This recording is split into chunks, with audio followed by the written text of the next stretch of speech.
Good evening, everyone. Good afternoon, everyone. Welcome to Bruck Museum. My name is Glenn Patterson. I'm one of the project directors at the Quebec Anglophone Heritage Network. So our Heritage Talk today is made possible with the generous support of the Zeller Family Foundation, Canadian Heritage, and the Townshippers Foundation. Today would also not have been possible without the wonderful help from the director of the Bruck Museum here, Suzanne Morin. So thank you, Suzanne. If you get a chance after the talk, we'll have a little reception, but take a look at the art. This is by Nathalie Martin, and the permanent exposition's upstairs. Hi, Nathalie. So the artist is here for a little bit still.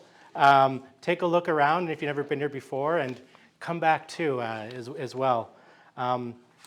So just a reminder, we are recording today's lecture. The backs of the first three rows of your heads in the first three rows might be visible somewhat, but basically we're just doing this to preserve Jim's talk today for future generations. Mummified. So let's see. Okay, so I just want to begin by telling everyone a little bit about the Quebec Anglophone Heritage Network. I realize not everyone knows about us. So we're a non-profit, non-partisan network of individuals and institutional members, and we're open to everyone. We often do this during our live events. We have a special discount on our membership, so for $20 today instead of $30, you can try out becoming a member. And I don't have a copy, but the main perk to me is our beautiful quarterly magazine. Comes out quarterly, 4 times a year. Sandra's holding up some copies, so you can see Sandra at the back. But it's great editorials, wonderful articles about history and heritage in the province, book reviews, news from our network. So $20. So go see Sandra in the back if you're interested in a membership. So 2025 marks a quarter century since our network first came together. And as a network, our strength is in our membership. These are the small museums like Bruck Museum, archives, historical societies, community groups, as well as passionate individuals who are found in every corner of the province. These people and these institutions, all in their own ways, protect, steward, and share the cultural memory of Quebec's English-speaking communities. So to celebrate our 25th year as a network, we run this series every year, our Heritage Talk series. So the theme this year is all about celebrating some of these unsung heroes who often from behind the scenes laid the foundations for Quebec's diverse English-speaking heritage sector. What we're interested in is what motivated these people.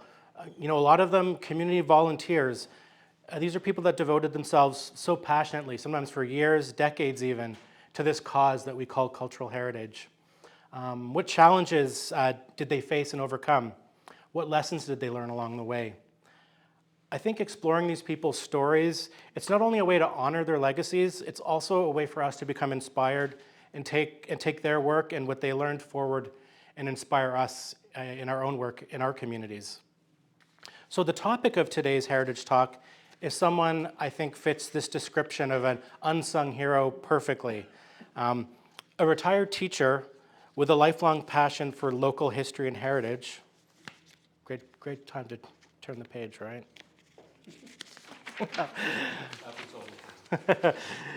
With a great passion for local history and heritage, between the early 1960s and her passing in 2013, Marion Phelps volunteered her time and talents to support the heritage institutions in the Brome Missisquoi area.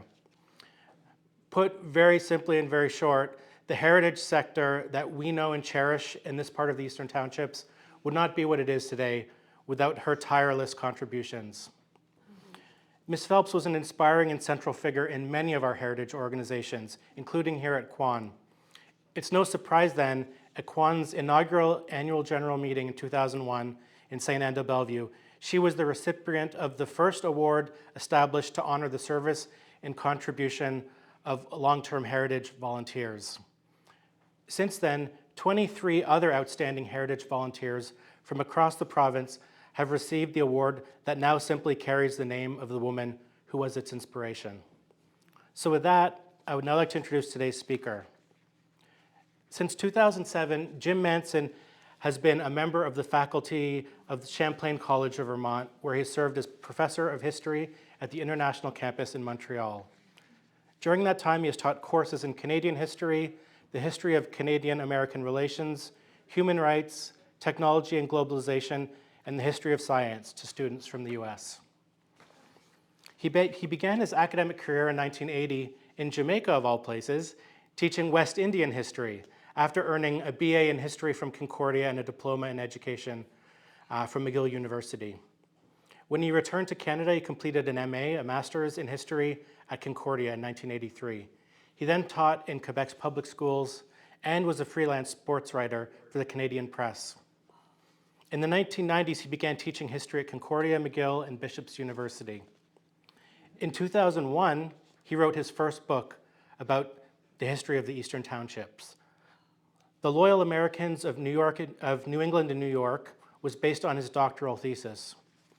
Since 2004, he has written 3 additional books on Eastern Townships history, based on research he carried out for his popular Marion Phelps Memorial Lecture Series, hosted every winter since 2000 and sponsored by the Brome County Historical Society. At the end of February, he wrapped up his 2025 lecture series, which featured 6 topics on Eastern Townships history. We're so glad to have Jim with us here today for our lecture series. His talk will really help us better understand the life of this remarkable woman, Miss Marion Phelps, whose contributions and influence so many of us in this room have felt. Welcome, Jim. Thank you, Glenn. So my first and hopefully only sound check is going to be talking onto this clip-on microphone. Is there anybody who can't hear me? That's good. I was telling Glenn earlier that I, in the 7.5 years that I spent actually away from teaching, a good deal of the time I was lecturing on ships, trains, other modes of transportation, lecturing in hotel rooms, and actually on one of the ships, I think I was lecturing to 100 people at the same time. But my voice was deeper at that time. They say that your voice gets deeper as you get older. Don't believe it. Mine hasn't. I was a baritone, now I'm a soprano. Not the TV show, but my voice. The topic of Miss Phelps' life is a very challenging one, obviously, because she's somebody who was a legend in this region long before she achieved the age where we expect some people to be called legends. As early as 1960, which would have been a year before she taught me, she received an award from the Department of Education for her lifelong contributions to education. So her reputation was well established by that time. My first memory of Miss Phelps was actually before I met her. 1958, I was almost before my time, actually, but I was 8 years old in grade 3. And my aunt on my mother's side was a school teacher. She taught at Cowansville High School, grade 4. Miss Phelps was teaching grade 6 at that particular time.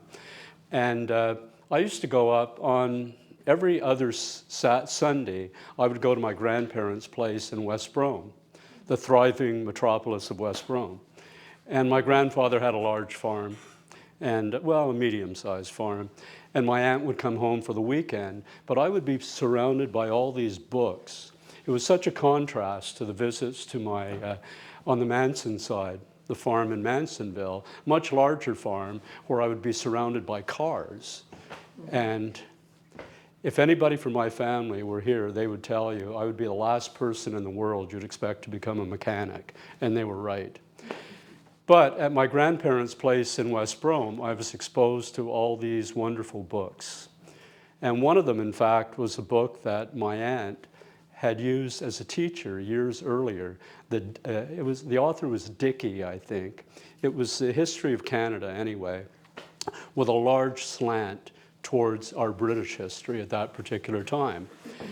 And, you know, we didn't start history until grade 5, until we were 10 years old. That was the first year that we studied history. But when I was 8 years old, I read that book from cover to cover, I don't know how many times. So probably the 3rd or 4th time that I read it from cover to cover, my aunt, my grandparents, my parents got the idea that maybe I was interested in history. And my aunt took me aside and said, you know, if you're lucky, when you get to grade 6, you may have Miss Phelps as a teacher. And so that made a big impression on me, obviously. And at that time, in spite of the fact that Miss Phelps had taught for a very, very long period of time, she was not known specifically as a history teacher. She was a grade 6 teacher. She was licensed to teach grades 4, 5, and 6. But at Cowansville High School, she taught grade 6.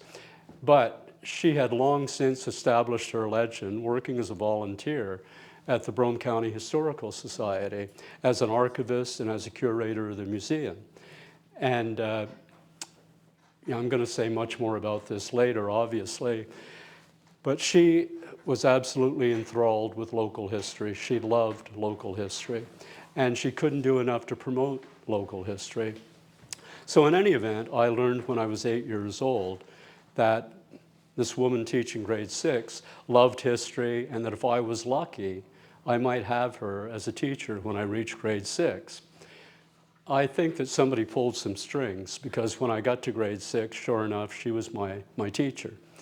And you know, even at that age, I understood that the reputation was well earned.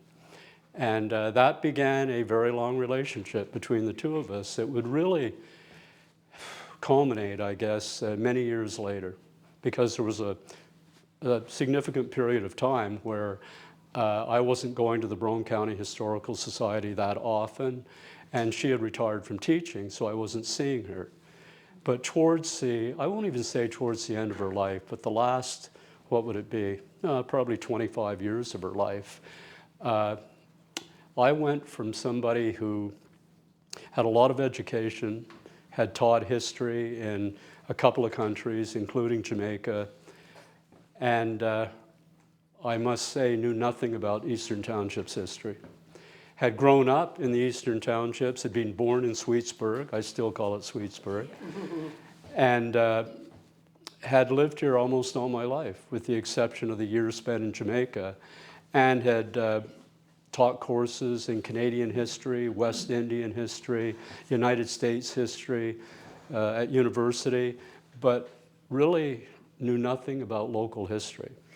And it was thanks to Miss Phelps that all that would change for me. I guess the first time that I really took an interest, well, I could go back farther, and I will in a few minutes, but the first relationship I had with Miss Phelps in terms of a discussion about townships history was when I was a graduate student. I say graduate student, I was doing a diploma in education after having earned my BA in history. So I was at McGill, and one of our profs suggested to us that we come up with if we could do it anyway, a topic that spoke to the educational experiences of a prior generation in a small country school. I think there were 2 of us in that class who lived in the country. So there weren't a whole lot of people who were rushing to the library to access sources there. But I went up to Knowlton, saw Miss Phelps, and sure enough, she led me to these unbelievable archives, which I would explore in much greater detail years later.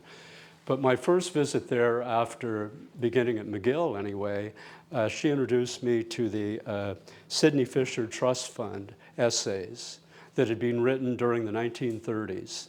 Now, there was a whole great debate, which we'll get into in a few minutes, in the 1920s, the 19-teens and the 1920s, between principally Elson Rexford, who was a professional educator, if you like, and a scholar and a member of the Protestant Committee. Remember, before 1965, no Ministry of Education in Quebec. But but Rexford was the director, in fact, of the Protestant Committee, late 19th, early 20th century, and he was from South Bolton. And he was opposed by Sidney Fisher, the Honorable Sidney Fisher, as Miss Phelps always deferentially referred to him. And the great irony is Anne Drummond, who has researched this topic in some detail, the great irony was that Elson Rexford wanted to get rid of the one-room rural schoolhouses in the Eastern Townships, yet he had been educated in a one-room schoolhouse in the Eastern Townships, but he wanted to professionalize education in the townships. And on the other hand, people like Hobart Butler in Bedford and Sidney Fisher thought that it would be a serious problem and a mistake to abolish the one-room schoolhouses. For one thing, people were leaving the district to move their children into more urban areas where they could go to a consolidated school. So people were leaving the countryside. And people like Fisher, who was a gentleman farmer in the Knowlton region, saw that as a real problem. So there was this conflict between the two of them. And this was at about the time as well that Miss Phelps was getting interested in going into teaching as a career. But Miss Phelps explained some of this to me when I went up to the archives looking for a topic for my paper, and she introduced me to all these essays that had been written by local school teachers, all women, many of whom taught in one-room schoolhouses, some taught in larger schools like the Mansonville Intermediate School, for instance, and they all wrote histories of their local schools. And really compelling reading. Sidney Fisher had established a fund, a trust fund of $100,000 to be spent on promoting local education in Brome County. And Miss Phelps was a great admirer of Fisher and somebody whose views about promoting local history and promoting rural education certainly resonated. So that was my first experience in my adult life with Miss Phelps. And while I was there, of course, I ended up writing a paper about the history of the Mansonville Intermediate School. So it was my first experience with her after I reached the university level with regard to the history of the region. But I was almost overwhelmed with the incredible archives that existed at the BCHS. I mean, the Willard papers alone, which I would return to several years later, were just almost breathtaking. Hundreds, even thousands of pages of correspondence by this land agent from the 18th century, one of the seminal persons in the early history of the Eastern Townships. And Miss Phelps was very proud of all this, of course, and people doing genealogical research. Although genealogical research was not her main interest, she was of great help to them as well. In any event, when I was planning this talk, I was going through over all this in my mind in terms of how I would organize it. And the crucial question to me was, well, what was her great legacy? What was Marion Phelps' principal legacy? And I think it's very easy to come up with the answer to that question, but very important at the same time. She wanted to preserve for future generations the history of Brome County and of the Eastern Townships. She was proud of that history, and she spent a good deal of her life working as a volunteer, investigating this history, promoting it, and being responsible for the publication of a number of books that were essentially for that purpose. I think that's her greatest legacy. I mean, there are others as well. But if we look at the 1960s alone, we see by that time Miss Phelps was still officially the curator of the museum, but she more and more was becoming the Brome County Historical Society. She was becoming the principal archivist as well. And the first publication, actually 2 books, Volume 1 and Volume 2 of Brome history. She decided in the 1960s it was long overdue to introduce these books to a new generation. And the 60s really were the time to do that. I mean, Canada was about to celebrate its 100th anniversary as a country, et cetera. So I should add that at that particular time, being my family, I was 12 years old, I guess, at the time, but we had we had volume 1 of the history of Brome County. And I mean, it was very faded, believe me, very faded. But it was a book that my father's side of the family in particular really treasured. And so Miss Phelps decided that it was past time really, to republish both Volume 1 and Volume 2 of the history of Brome County. Now, Reverend Taylor was not a historian, and he would probably be the first person to tell people that. He was the author of the history. But he was interested in the history of the region, and he wanted, in his time, to get the message out to people. But it had been a very long time since Volume 1 had been published. So Miss Phelps was responsible in the 1960s for getting out Volume 2. And again, you know, these are memories that I have of my childhood, sitting around the table at my grandparents' place in Mansonville, and people discussing a particular chapter from Reverend Taylor's History of Brome County. The one I particularly like was, and I'm still trying to solve the mystery all these years later, during the rebellion of 1838, an ancestor of mine, James Manson, took a sword in the back and died in the Sherbrooke jail.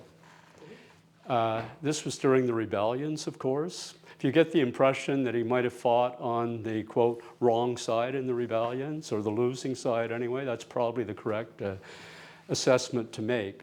But my point being that Miss Phelps was trying to, as Reverend Taylor had been trying to do, promote an interest in history, not among people who were already historians. I mean, they had already been won over, but to the average person, especially the average person who had lived in this region for a long time and had roots that went back to the 1790s in some cases. That was important. It was important to him, and it was important to Miss Phelps as well. And the history of Brome County helped do that. I mean, we had these conversations around the dinner table about my ancestors. Joseph Manson, who fought in the US Civil War on the Union side because he got $200 replacing some rich kid whose parents didn't want him to fight. And it's amazing. I mean, he wrote like 180 letters home to his wife, detailing the 42 battles and skirmishes, some really weren't battles, that he had participated in the US Civil War. Just overwhelming. So even to me at that age, made a great impression. And you know, years later, some of you may have know of this individual because he did live in the Eastern Townships for a while. I was a student of Robin Burns at that time at Concordia University, but the following year, he moved out to Bishops and taught there for several years. And Robin told me before one of our classes one day, I'm going to be in your neck of the woods next week. I'm giving a talk at the Brome County Historical Society. So I thought I was doing him a great favor, and I think I was, actually. I got this old dog-eared Volume 1 of the history of Brome County, took it into Robin, and I said, well, you know, you've got a week or so to read up on the history of Brome County. You know, I'm sure he appreciated the gesture. He was busy. He didn't have a week to devote just to reading the history of Brome County. But it's another example of, in this case, a professional historian who was interested in local history. But I think where Miss Phelps really made her mark with regard to promoting publication of a series of books, small books in this case, excuse me, was with the Yesterdays of Brome County. Again, my family and so many other people in the region from, quote, old townships families, loved the yesterdays of Brome County because they were able to mobilize people living in the region to get directly involved, not only in doing research, but in writing history. And okay, they weren't professional historians, but they were people whose families had been here for a very long time. And so what you get in the yesterdays of Brome County, that extended, this was in 1967, 1968, that extended right up to 2000, are local people with an interest in history, but who had, in most cases, never taken a history course at university, writing the history of, it might be a school in their region, or it might have been, in many cases, it was an ancestor. And in some cases, people who were studying history at the university level. I'm thinking of people like Donna Boyce, writing an excellent, excellent article in Yesterdays about the home children.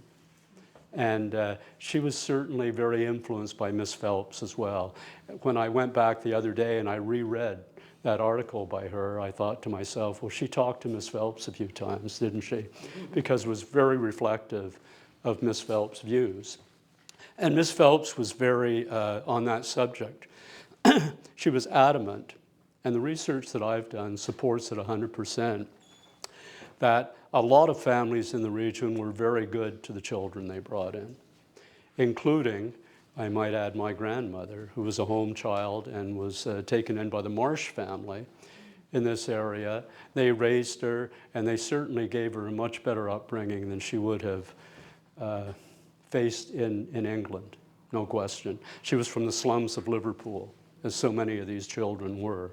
Here she was taken in by a family that cared for her, that looked after her best interests, and she lived a very long and a very good life. So Miss Phelps deserves all the praise in the world, I think, for being able to engender in the local community this spirit of doing history research and getting people interested.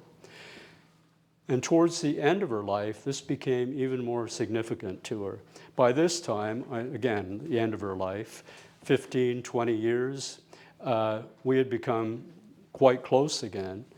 And she made it very clear to me that she was worried that the next generation and the generation afterwards were not very interested in local history, and they weren't being encouraged to be interested in our history. And she wanted to do something among both English-speaking and French-speaking people in the region to be proud of their history, to understand their history, to at least take an interest in their history, and to understand that the history of the Eastern Townships was unique in many cases.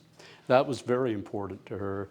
And Yesterdays at Brome County had a lot to do with helping achieve that goal, something that was a big part of her legacy, I think. She was also responsible for, at her own expense, writing a book on her hero. I mean, we all have heroes. And her hero was Mrs. Catherine Matilda Day.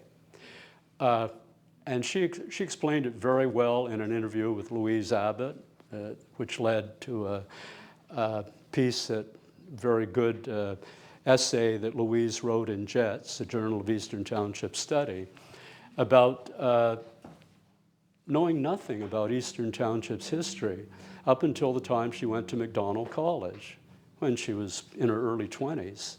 And when she got to McDonald College, where should she see for the first time Mrs. Day's history of the Eastern Townships, written in the 1880s, but on a shelf at McDonald College. And she was absolutely overwhelmed by it. That was really a transformative event in her life. Because up to that point, you know, picture her, a young woman, 1926, I'm doing my elementary math here. 1926, she was born, she was 18 then, 18 or 19 when she went to McDonald. She was just overwhelmed by the book. And years later, many years later, while at the Brome County Historical Society, she would write the book about Mrs. Day. at her own expense. And it was a book that, in many ways, I can see a lot of Catherine Matilda Day in Marion Phelps, a lot. A woman, somebody who was a local resident, somebody who became very proud of local history. The difference was that, of course, they came from two very different generations. Miss Phelps was born 5 years after what we call the late Victorian era. And the mores were different, and the region was different too. I mean, Brome County was certainly overwhelmingly rural at that time. It would remain rural even after the so-called Industrial Revolution in the Eastern Townships. Sherbrooke would get the factories, Granby would get the factories, Waterloo would get some factories, et cetera, but not Brome County. But Miss Phelps saw in Mrs. Day's work the work of somebody who was she wasn't single the way Miss Phelps was, but she was somebody who had a family. And as Miss Phelps commented to me on several occasions, her family were not terribly supportive of her historical research. They thought that she could be doing better things with her time. And all this research that she did involved a lot of traveling. So it was even more difficult in a period where the period Mrs. Day grew up. Well, she was a Townsend. She became, her name was Day after she was married. It was more difficult for her in the late 19th century as a woman to have that kind of a lifestyle. But at the time that Marion Phelps went to McDonald College and then later became a teacher, a woman and a man's lives were pretty much circumscribed or pretty much laid out for them in advance. And as Miss Phelps mentioned to Louise in the interview for Jets, you didn't have a whole lot of choices, or I didn't have a whole lot of choices when I finished high school. I had 3 choices: get married right away, become a nurse, or become a teacher. And she chose the latter, obviously. And McDonald College, we'll talk a bit more about this in a few minutes, but McDonald College was a place where if you wanted to become a teacher, it was very rural oriented. I mean, no accident that McDonald College was established out on the West Island, because it was feared that there would be too many temptations for these young females if they were sequestered in Midtown Montreal. And so it was better to keep them away from the bright lights of Montreal. That was the idea. And so, in fact, the Montreal Normal School had existed before that, and the girls had actually, and the males as well, had stayed in residence in Midtown Montreal. And there were a lot of people who were nervous about that. So the idea that they were going to establish a campus at McDonald on the West Island in St. Anne de Bellevue seemed to answer a lot of questions the right way for many of the more puritanical members of that generation. So all these influences that I've cited, or all these projects that she headed up during the 1960s and beyond, when she returned, or when she became the face of the Brome County Historical Society, and by far the most important person, almost as important as Arlene, I might add, but a very important individual, let's put it that way. Well, you were really the only 2 people who got any exposure there at all. I mean, my parents would talk about Miss Phelps and Arlene, and I thought for the longest time that was the Brome County Historical Society. That was it. Probably right, actually.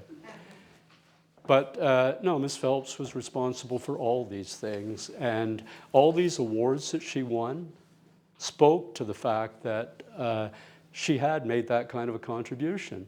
Because, I had her as a grade 6 teacher, and I thought to myself, well, good teacher, did very well under her, and she certainly was was also somebody who showed more of an interest in history than most of my elementary school teachers, because, as you know, today as well, elementary school teachers, with the exception of French anyway, teach every subject. Well, Miss Phelps was the same way. So the difference was, here was somebody who taught every subject, but really loved history more than any other subject. There was no question about that. I might add, she also taught art and was an excellent artist. I was very grateful that, although we had to take art as a subject in grade 6, that our grade didn't count towards our final average, and I still got out of school without having to take my June exams. Because as good a history student as I was the world's worst art student. I mean, I challenge anybody to prove that they were a worse art student than I was. Miss Phelps must have wondered, how can somebody who's so good in history be so poor as an artist? But anyway, she was excellent as an artist. She had taught my mother as well. A generation earlier, she taught art to her. So a big part of her legacy. She was born in not just the Eastern Townships, but a rural Eastern Townships, which was in the process, part of it anyway, becoming urbanized. But she was born in Stukely Township. And her ancestors were loyalists, both on her mother's side and her father's side. But she conceded on several occasions that although she was a descendant of loyalists, she knew nothing about the loyalists until she discovered Mrs. Day's book all those years later. But she had some interesting experiences as a youth. In particular, and this was brought out in the interview that Louise did with her. She went to 3 different elementary schools, actually 2.5, but her first 5 years of schooling were in one-room schoolhouses, but they were close to where she lived. The first one was within good walking distance, easy walking distance. The second was a little farther away. It was a stone schoolhouse where all the grades were in the same room. Not unusual, again, for the Eastern Townships. My mother had a similar experience. Grades 1 to 6 in West Brome. Little one-room schoolhouse, my aunt as well. But when Miss Phelps reached grade 6, I think it was, she began going to Waterloo High School, which was a little farther away, obviously. So she and her brother, Rupert, her older brother, had to rely on a horse-drawn buggy to take them to school and back every day. And she mentioned to Louise that they always got to school late when she, Miss Phelps, was commandeering the buggy. Why? Because she absolutely refused to use the whip on the horse. So if the horse was going too slowly to get her to school in time, she refused to whip the horse. And so they, more often than not apparently, especially in the winter, would get there late. But she got a good formal education there and then went off to, again, McDonald College when she was 18 years old. And I've already mentioned quite a bit about McDonald College, but it just cannot be overstated, I think, the significance that had, not just on the people who trained to be teachers there, but the people living here in Brome County and in the townships for that matter. These girls were specifically trained to teach in a rural area, to come back here and teach in a rural area. They had 1 year of college, 1 year at McDonald College. The McDonald College, many of you probably know, but was established by William McDonald. Anybody know how he made his money? Tobacco, exactly. So that was his way of saying, sorry, folks, I've addicted you to nicotine, but I hope you get a good education anyway. He gave a lot of money to establish McDonald College. And it was originally, the concept to a great extent was to provide vocational education and an education to nurses and females who were training to be, especially who were training to be teachers in the Eastern Townships. And so they went to McDonald for a year and then came back and taught in elementary schools. And in Miss Phelps' case, for the better part of her life, obviously. And my aunt, who was 10 years younger than Miss Phelps, always thought that was one of the best experiences of her life, and that she was well prepared to teach when she got her one-year diploma at McDonald College. She was well prepared to come back to the area in which she lived, in which other people from the city, were reluctant to come to, and provide people with an education. A lot of these schools were run on a shoestring, though. They were not well funded. There's not much question about that. Miss Phelps' first teaching experience, perhaps ironically, perhaps surprisingly, was not in the Eastern Townships. It was in St. Jovite, in the Laurentians. It was pretty much a mining town at that particular time in the Laurentians. And only right, I guess, that she ended up boarding with the family of the manager of the mining, I said mining, I meant to say lumber company. And she taught 10 students, grades 1 to 6, one-room schoolhouse. She had 10 students, a couple at the grade 1 level, 3 or 4 at the grade 4 level, et cetera, et cetera. And she taught them all in this one-room schoolhouse. The following year, they moved about, what would it be, 12, 15 miles, something like that, to St. Agathe, also in the Laurentians. I didn't know this, honestly, until I started doing research a couple of weeks ago, but do you know what St. Agathe was famous for in the early 1900s? Not skiing either. Exactly. I'm impressed. Really? You should be giving this part of the talk then. The sanitarium. TB was a major crippler and killer of people during that period.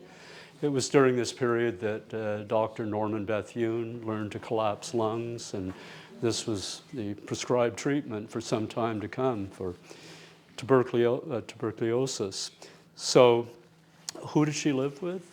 She and another female teacher boarded with the man who ran the local taxi stand, he and his wife. And business was booming.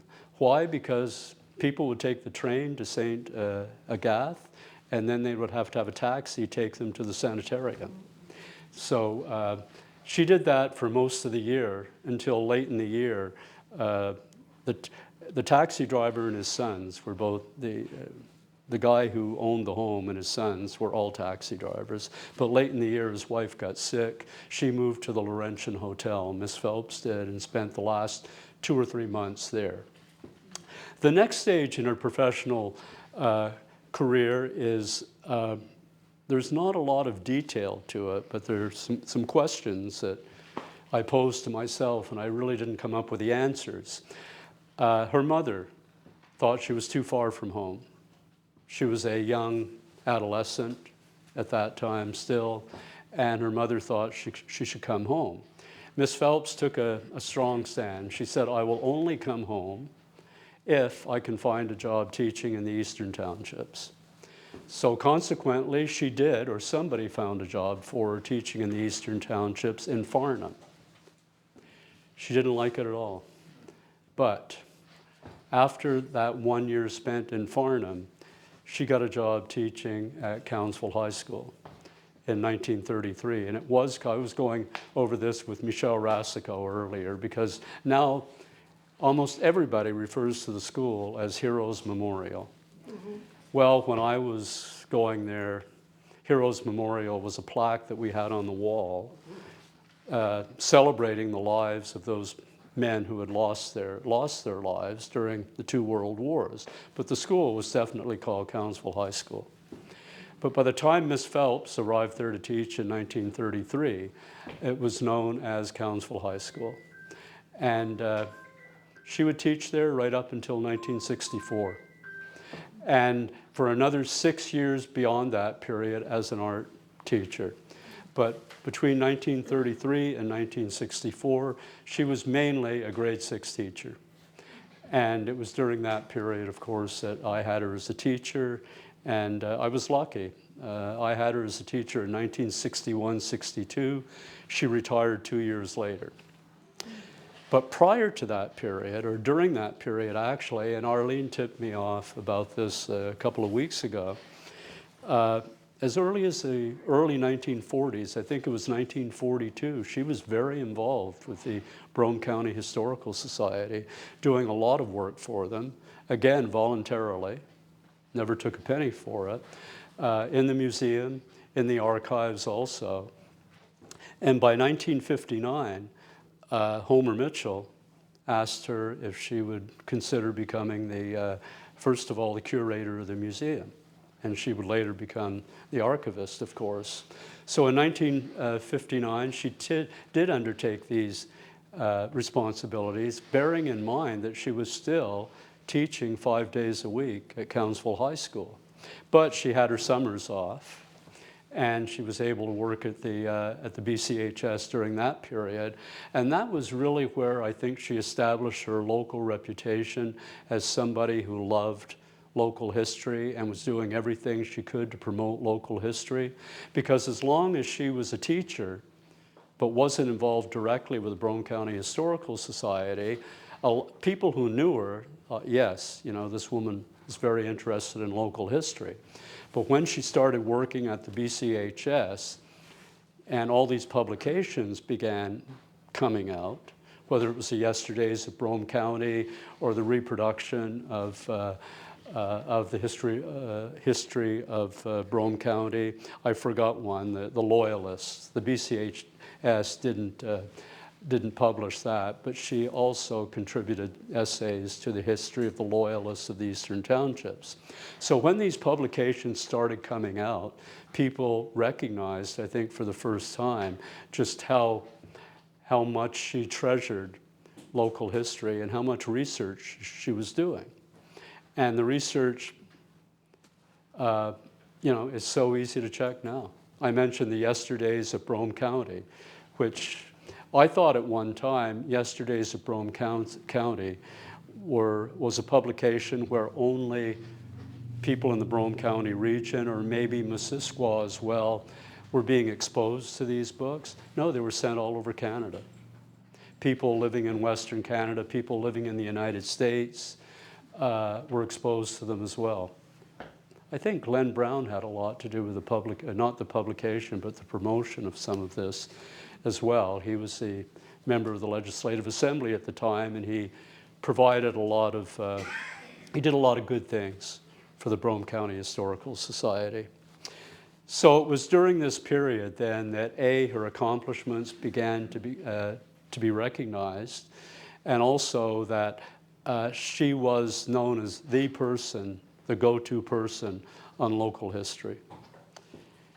And I can't say enough about how important a contribution she made with regard to getting non-historians involved in doing history. I'm going to make my political commentary here. I allow myself one per lecture. In recent years, a lot of historians and social scientists in particular have been criticized for distancing themselves from the general public. The era of public intellectuals appears to have gone by the boards. So you have so many historians now. I know I spent the better part of my life studying history at university and met a lot of really good people. But so many historians are being encouraged, and have been for some time, to write for other historians. Writing for the general public, not important. You're not going to get tenure, you're not going to go anywhere if you're writing for the general public. You have to write for other specialists in the field. And this is especially so since history became considered less of a humanity subject and more of a social science. There's certain social science jargon that's used also. that unless you're a social scientist yourself, you can't understand it. Miss Phelps didn't think that this was necessarily a good way to promote local history by writing in a manner that your average person, they wouldn't even be interested in. And why should they be interested in it? Mind you, when she began publishing these, the Yesterdays of Brome County, etc., she was, this era was just beginning. But to her credit, and it was so important during this period, she prioritized getting people involved who were not historians, but who were interested in their local history. And you can't say too much about that, really. It was so important. The Yesterdays of Brome County wouldn't exist had it not been for that attitude, certainly.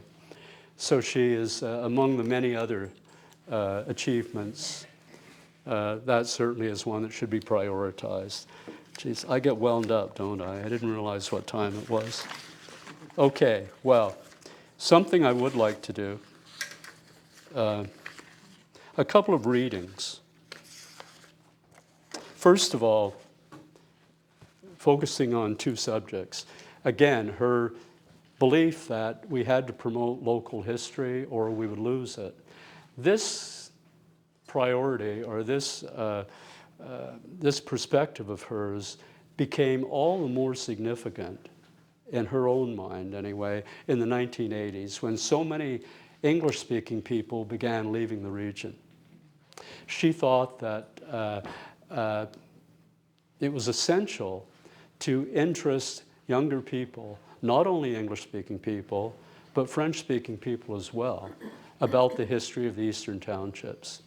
I'll read the quote in a moment. It's something to the effect that it's taken from Mrs. Day's book, or her book about Mrs. Day, to the effect that we have to advise or inform the English-speaking population of their deep roots in this part of the province. And we have to inform French-speaking people who are moving into the region that we have an interesting history. And as part of the overall history of Quebec, albeit a unique kind of a history. She placed great priority on that, and with good reason. And I think that's one of the reasons, quite frankly, that she and I had a relationship later in her life that was not only an affectionate relationship, but a business relationship. I hate to use that term when we talk about history, but there's no other way of saying it. She sponsored my lectures for a long time. She phoned me one day and she said, we've got to do more to promote history at the Brome County Historical Society. We, meaning she, would like you to give a series of lectures. And we're hoping that the lectures will lead to getting more people involved in the affairs of the society. I thought it was a great idea. And shortly thereafter, she said, well, we have to have some sort of record of this. Maybe you could record your lectures. And I know for a while Arlene was recording them. And I didn't think that would work all that well. I couldn't imagine people coming in and sitting at a desk and listening to me talk for 2 hours. So I said, what about writing a book? She thought it was a great idea. So I wrote a number of books. And the first 3 she supported. The first one especially did very, very well. I think there are a handful of copies left, and that's all. So we had a relationship that endured, that was based on affection, mutual interest, but also the fact that she saw me as somebody who could do something that she was having more difficulty doing in later years, and that was interest the local population in local history. So I just want to read a couple of quotes to you. I actually stapled my finger this morning when I was putting this together. First time in my life I ever did that. Hopefully the last as well. Just a couple of lines from the yesterdays of Brome County. This is in 1995. The old Brome County, consisting of 5 townships, Brome, Sutton, East Farnham, Bolton, and Potton, was split down the middle when the new municipal boundary lines were set up. Therefore, the county exists no more. This society, however, continues historically to serve the same 5 townships. With this in mind, we can assure you that the content of our publications, as they always have, still comes from the same old county. Our museum and archives contain many interesting relics and documents from the old county, the history and preservation of which this society holds itself still responsible. A couple other things as well. This is from a later publication. We have different goals in mind when the subject matter of the book is chosen. The illustrated narrative style of writing allows us a chance to give the whole book a flavor which seems to soften the somewhat needed lengthy descriptions. Another aim is to use articles written by members of the BCHS, with a potential for writing local history so as to keep up the sources for future recording. At present, there seems to be a goodly number to fill that need. Now, her comments when she wrote again, she paid for the publication of her book about Mrs. Day. Her comments in the preface and in the conclusion, I think, are very telling about what her goals were and what she hoped to accomplish. First of all, I wrote my PhD thesis about the Newfane Loyalists and the establishment of Stukely Township. And I was inspired to write it by an article that was written by her in the Loyalists of the Eastern Townships about the same subject. And you know, she drove to Newfane, Vermont, in southern Vermont, and Brattleboro, and she did all the research herself. And she read the same books that I would later read when I wrote my PhD thesis. So she was an excellent researcher, a very thorough researcher, in addition to everything else. Many descendants of these Loyalist families continued to live in Stukely and Brome Township for well over a century, but many have moved back to the States or elsewhere. The Eastern Townships Historical Societies have a commitment to keep a record of these groups of Loyalists who played an important part in laying the foundation of several townships in this province of Quebec. They carved out of the wilderness a homeland which has sustained several generations of our people. And she's talking about people like the Knowltons, the Townsends, the Welleses, etc., all people who were among the original settlers from southern Vermont, from Brattleboro and from Newfane. And she was the go-to person for me on the thesis, because there really wasn't, I won't say there wasn't anybody else in Brome County, but there were very few people in Brome County who possessed this knowledge and this interest in the subject. She wrote, this really impressed me. And it impressed me but didn't surprise me, that she had been selected to write several scholarly biographies of Eastern Townships figures for the Dictionary of Canadian Biography. Now, I mean, this was quite an honor, well-deserved in her case, but quite an honor. Because if we look at the Dictionary of Canadian Biography, we see a lot of essays in there by people like Jack Little, and by other very prominent historians, and she certainly held her own. I'll just read the last part of the DCB essay that she wrote about Paul Holland Knowlton, the founder of Knowlton. The Advertiser and Eastern Township Sentinel was started in Knowlton in 1856 by Lucius Seth Huntington, who acted as editor, and Knowlton, who provided influence and financial support.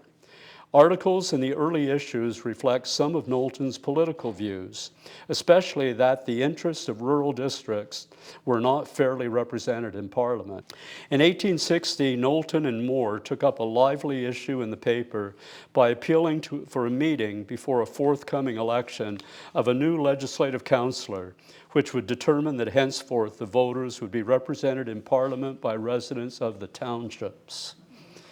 When Knowlton felt that the editor had become too radical, the partnership was dissolved. Paul Hall of Knowlton died on the 28th of August, 1863, at his home in Knowlton.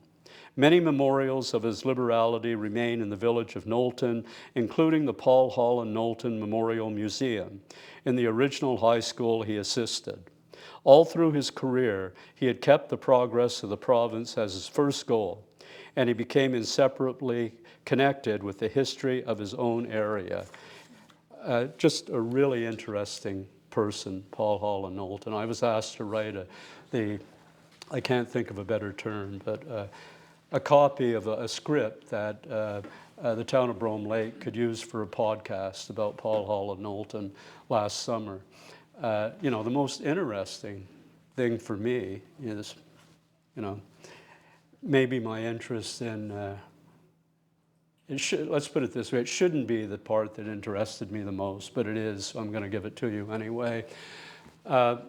After his exploits during the rebellion of 1838 were published in a London newspaper, a young woman by the name of Sarah Knowlton, living in England, became convinced that she was his cousin, that he was her cousin. I don't think so. But she became convinced of that fact, and her brother had just died. She was very close to her brother. She began a series of correspondence with Knowlton. I think almost convinced Knowlton at some point that he really was her cousin. Why is this important? She had a lot of money, and she owned a castle, I kid you not, a real castle in England. He inherited that castle and her money as well. Now, there was a lot of infighting with relatives, I can assure you. It probably will not surprise any of you. Some things never change. But this was one of the many fascinating episodes in Paul Hall of Knowlton's life. Miss Phelps does refer to it briefly in the biography. I think she was more impressed actually with Knowlton than she was with Sarah, although Sarah was, what can I say, a very lonesome person. So I want to finish by doing two things. First of all, reading a couple quotes or a couple things that she wrote in her book about Mrs. Day, which is evidence of the fact by the late 1980s, she was convinced that more had to be done to convince both English and French-speaking townshippers of the importance of understanding Eastern Townships history. And the last part is, I was very fortunate, very honored when I was asked to deliver the eulogy at her funeral. And so I'm going to read a bit from that. Okay, this is her comment about Mrs. Day. Perhaps she was before her time in presenting such a book to the township's people, who were still not far removed from the early settlement years and therefore still too preoccupied in living what she was writing about. Again, perhaps they had not yet begun to think of the townships as having a history. It was such a young area and not as yet grown up to a separate entity within Lower Canada. Actually, according to information the granddaughter gave me, this really happened, as she told me the people who bought her books were mostly Scottish people from Inverness in the Huntington area. It is regrettable that her big history book has not been in a high school history text in some grade through the years. The latter part of the book especially, which deals with purely Eastern Townships beginnings. That part could have been printed as a text for Eastern Townships high school students. Was it male chauvinism on the part of men who set the course of study, and it was usually men, that it was shoved aside? I knew nothing about the history of my hometown until I went to college and found on the library shelf there Mrs. Day's History of the Eastern Townships, which I found most enlightening. The book seems to have been cached away in archives and college libraries. I really do not think that she meant it to be. I think she meant it to be more than just a reference book. The desire for Township's people to know more of their beginnings has been very evident in these past few years of political upheaval for English Quebecers. Mrs. Day would be pleased to know that the French-speaking people of the townships use her book and refer to her with great respect. Mrs. Day was not to know how great a success her book has been in that mostly all writers of Eastern Townships books of the present day, French and English, refer to her book as an authentic source of information. Nor was she to know how many times today the name of Mrs. Day and the title of her history appear in bibliographies, in footnotes, and acknowledgments for sources and documentaries. It should be gratifying to her descendants to know that the book is being so widely used and that time has enhanced its importance as a reliable source of historical information. If her book was in the bookcase of many townships people, it was seldom removed from the bookcase except to be referred to, but most times it was spoken as a cherished possession. Another subject which Mrs. Day deals with expertly is the one that describes the circumstances and happenings which brought about the French-Canadian migration into the Eastern Townships. That really began in the 1860s. She watched those beginnings, we must remember. That Mrs. Day's History of the Eastern Townships will soon be reprinted is bound to be a reality soon, and will certainly be a worthwhile achievement for the party that accomplishes it first. This book is what the English of the townships need to reaffirm their roots, and it's what the French of Quebec need to understand the beginnings of this part of Quebec province. I couldn't agree more. Excellent. And she mentioned, she was very proud of the fact that the Shepherd Historical Society had Mrs. Day's book in their collection. And there was a room, I think, which was named for Mrs. Day as well. And that pleased her especially because the majority of members of the Shepherd Historical Society were French-speaking. Okay, one final thing. People who come to a lot of my lectures will tell you, we hear that all the time. One final thing. But I think I'm the Columbo of lecturers, actually, but just before I leave.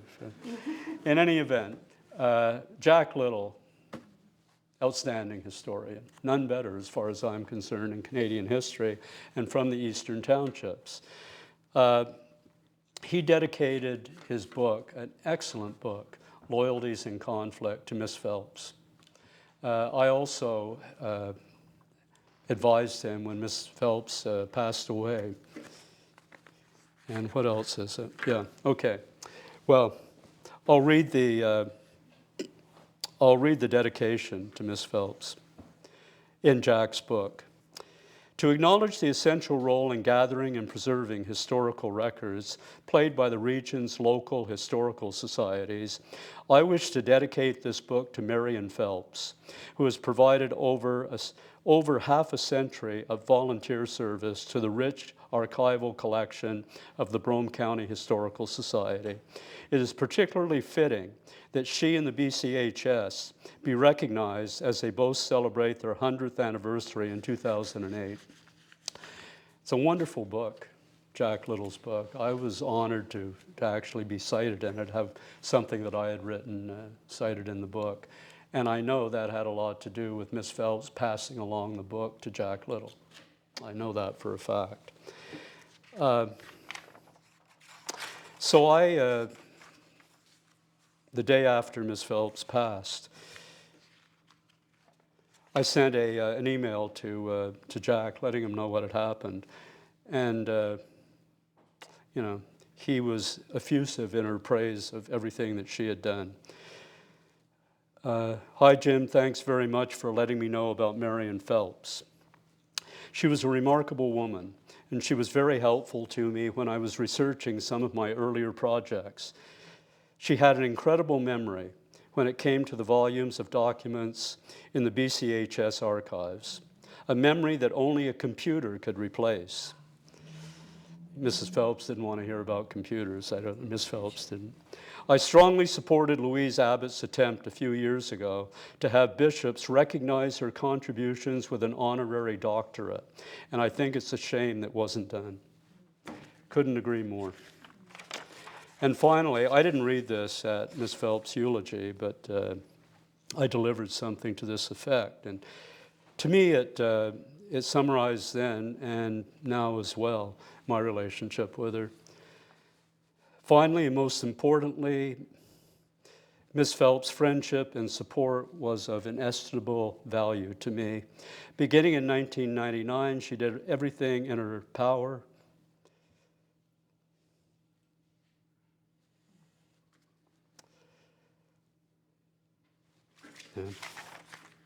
Anyway, sorry about that.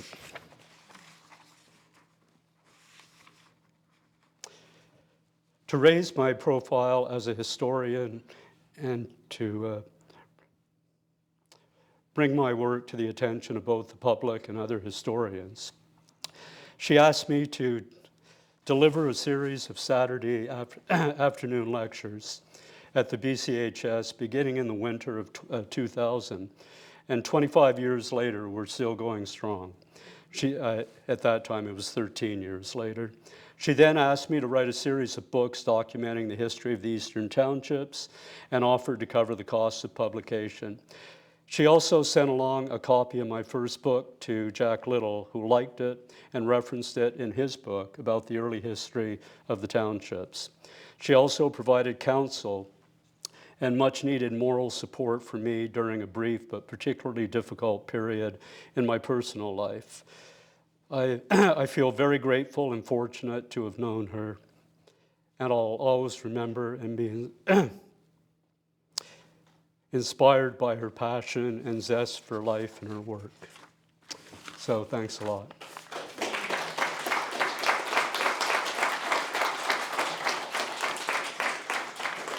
And I'd be glad to take any questions that you might have or any comments. That was wonderful, Jim. Thank you so much. Insightful and very touching. Let's have a few questions. I thought maybe I'll start with one. You've been doing this research a long time. You were inspired from a young age. Can you give people a sense of what your research looks like nowadays compared to maybe in the 80s and 90s, and how maybe Marion Phelps and the BCHS still fits into that? I think everyone kind of wants to know, like, what goes on behind the scenes. Well, I think if Miss Phelps were alive today, she would have to make the move that the rest of us have made, and that is learn to be an expert on the computer, or at the very least. I mean, I tell the people who come to my lectures in Knowlton all the time that it's incredible the sort of research you can do on the computer now. One of the ironies of all that is I think that there is not enough attention being paid to the sort of history that even my generation grew up believing was important. But it's so readily available now you can sit at home. That's the good news and the bad news. You don't have to jump on the bus and go up to Ottawa and maybe spend a couple of days and then come back. You can do it in your home because of the advent of the computer. But her biggest impact on me in terms of the research that I did, I think, was pointing me towards the Willard papers. Incredible.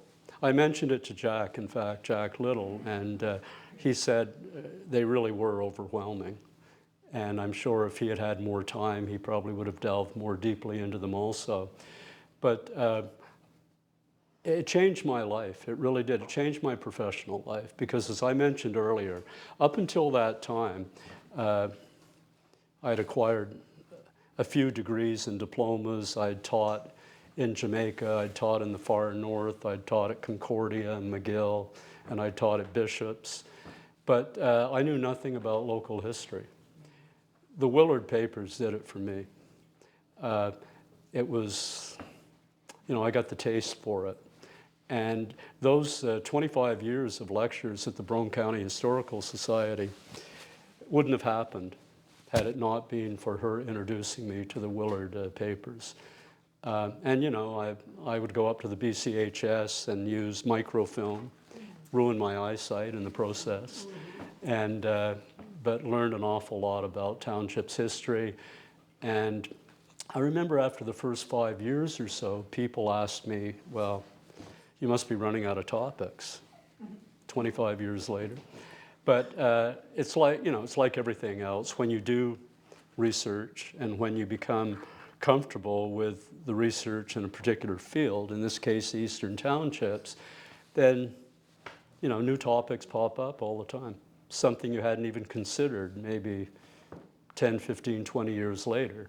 So yeah, the type of research we're doing has changed dramatically. The way in which we do that research has changed even more dramatically. But if we're talking about Eastern Townships history, we still have to go back to the roots, I think. And the roots are at Brome County Historical Society. Any other questions from our audience? Yes, sir. I can tell you that when Miss Phelps came to Cowansville High School, Miss Phelps came to grade 6, her first year, and she came to replace the wife of the principal who had fallen pregnant.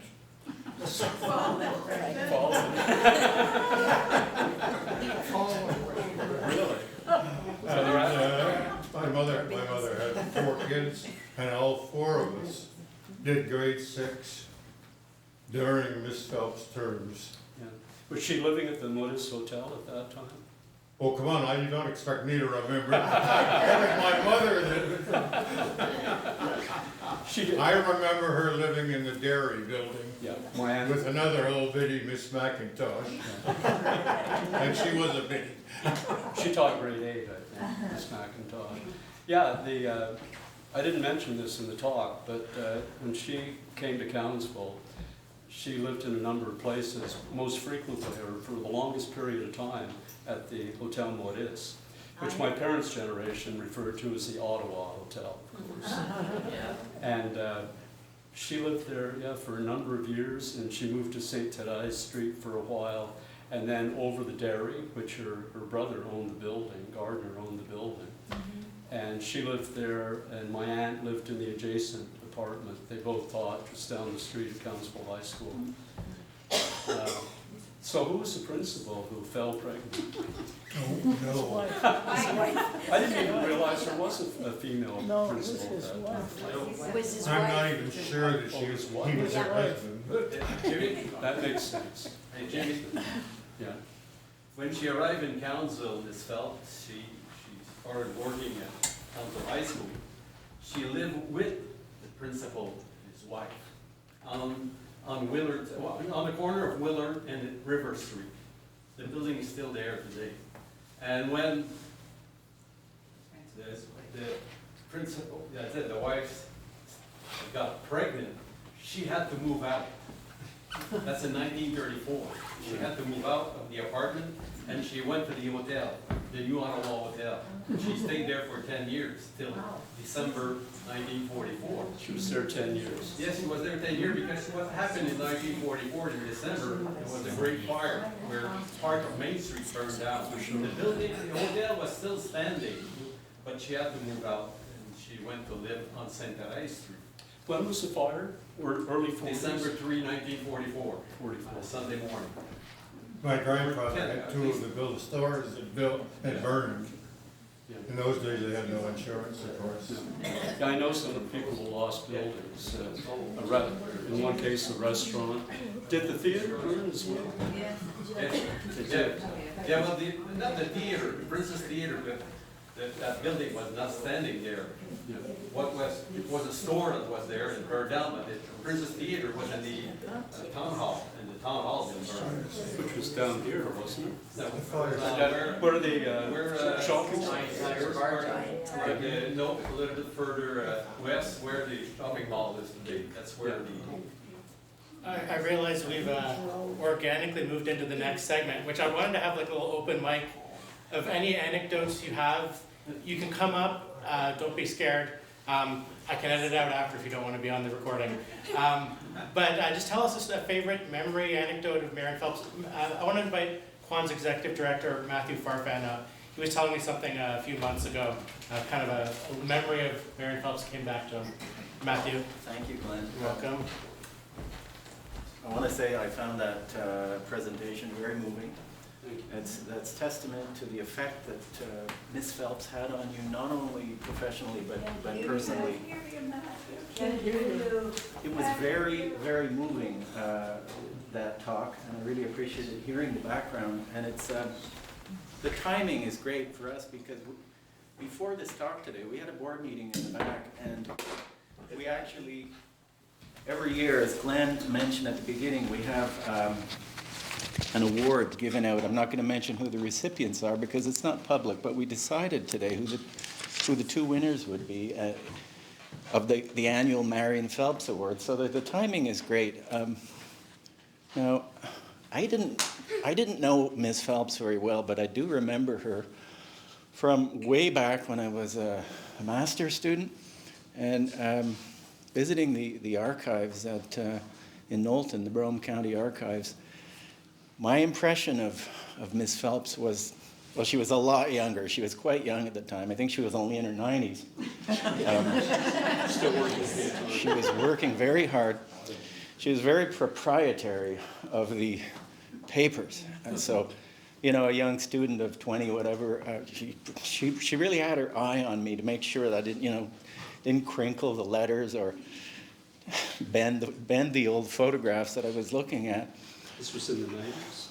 Would have been in the 80s. So I don't remember how old she was when she died. I know she was 120 something. But what a formidable woman. My memory of Miss Phelps was very, very positive. She was dedicated.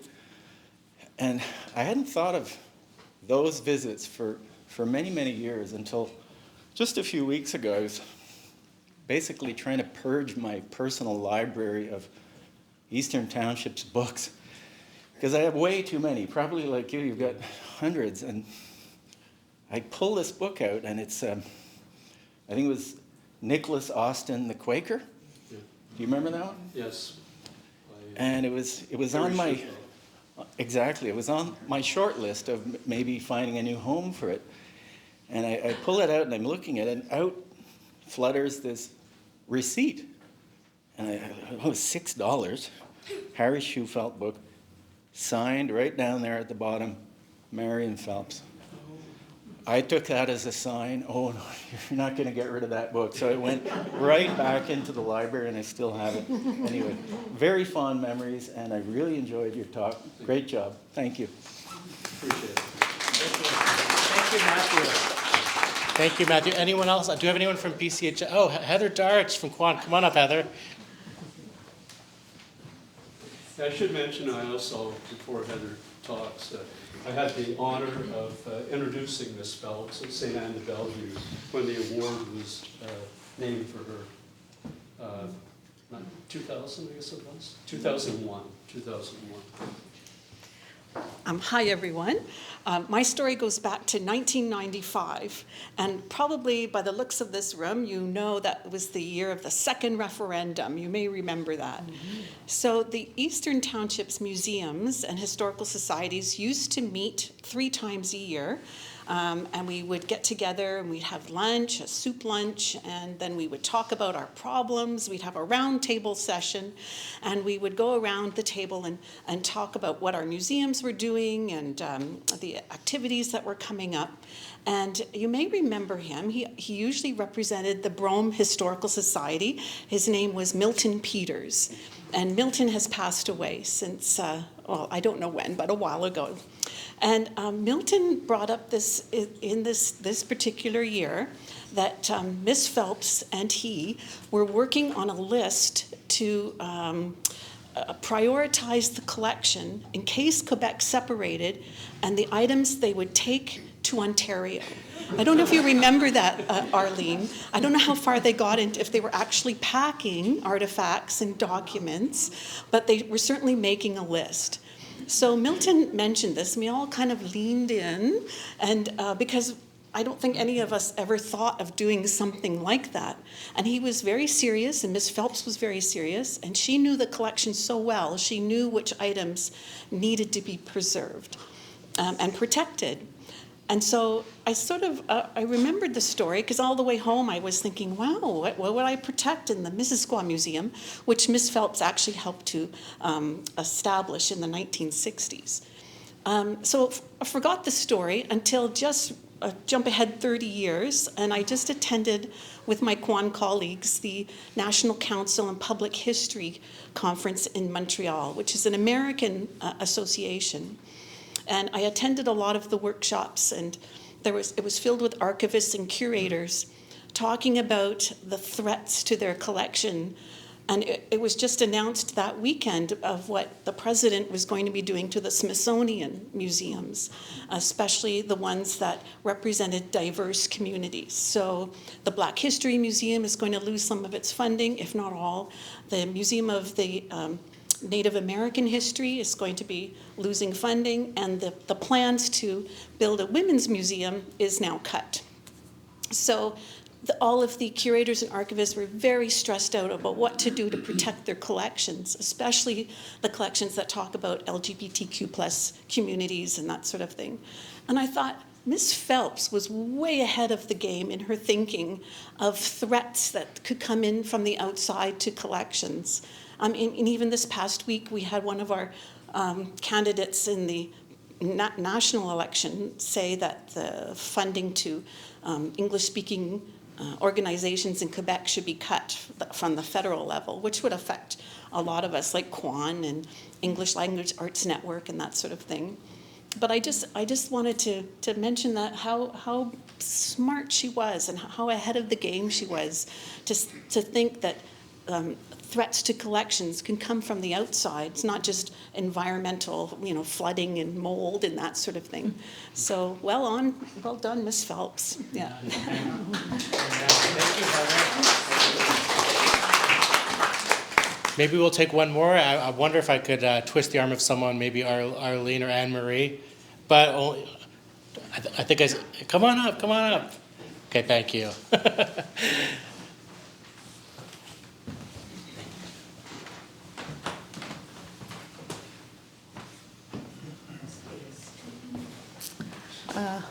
Good afternoon. For people who don't know me, I'm the next Marion Phelps. Well, I was hired. I'm Anne-Marie Charuet. I'm a French-speaking person, but I was raised by a mother who loved and still loves the Eastern Townships. She was born in Bedford, and her parents were coming from Missisquoi region. So I was raised with the minding of the Eastern Township being unique. And when I decided to study history, I said to my mom, how come your history is so unique and I can't find anything about your history? And there was no books written about the history of the Eastern Township, particularly in French. So when I decided, well, not to become an historian, because my father told me, if you don't want to be a teacher, what are you going to do being an historian, and particularly a woman historian? So my father was, convincing me, so I decided to do something else. But when I stopped working in the financial world, I decided to go back to school and become an archivist. So I'm here. I've been at the BCHS for 5 years now, and I have learned about Marion Phelps because I'm in the historical world now for 35 years. So I heard about Miss Phelps, and the first vacation time that I had with my husband, my new husband, in 1990, I said to him, okay, we're going to go in a specific region that I know that you've never been to. And we went to Knowlton. So what I want to tell you is that Miss Phelps did a lot of research, but it was never put together in boxes. So when I came in 5 years ago and I saw all those notes and research through the files, I said to myself, where is Marion Phelps' archival fund? So I looked through the boxes and I realized, okay, her archival funds is everywhere. So I decided to put up, well, I did the same thing for Harry Schufelt. He was working the same way, putting little notes in every archival funds. So 5 years ago, I decided to create 2 archival funds for Harry Schufelt and Marion Phelps. So we're working on that, and eventually we will be able to have a better view of her work at the BCHS and elsewhere. The other thing that I wanted to mention is that this summer, I just received the news that we have a grant from Young Canada Works. There's going to be a student coming to the BCHS to look through the newspapers and magazines to find articles that Harry Schufelt, but mostly Marion Phelps, wrote before doing the Yesterdays of Brome County. And we found many articles written in the 50s and 60s. So what we are going to do, we're going to put them together and rewrite them in a computer to be able to translate them and put them in our future blog on the internet. So we're going to work on this all summer long and be able to look at the first research of Marion Phelps. So stay tuned. Thank you. Thank you, Anne-Marie. So great to see that legacy continuing. And one of her dreams was that this knowledge would pass to the French community as well. So wonderful to see. That wraps up our official programming today, everyone. Thank you so much for everyone who came. Jim, thank you so much. It was just a beautiful presentation. Again, big thanks to Suzanne Morin at Bruck Museum, our funders, Zeller Family, Canadian Heritage, and Townshippers Foundation. There's coffee, tea, snacks, cheese in the back room there. Come join us for our coffee, tea, juice for, let's say, the next 25 minutes or so. Thank you, everyone. Thank you.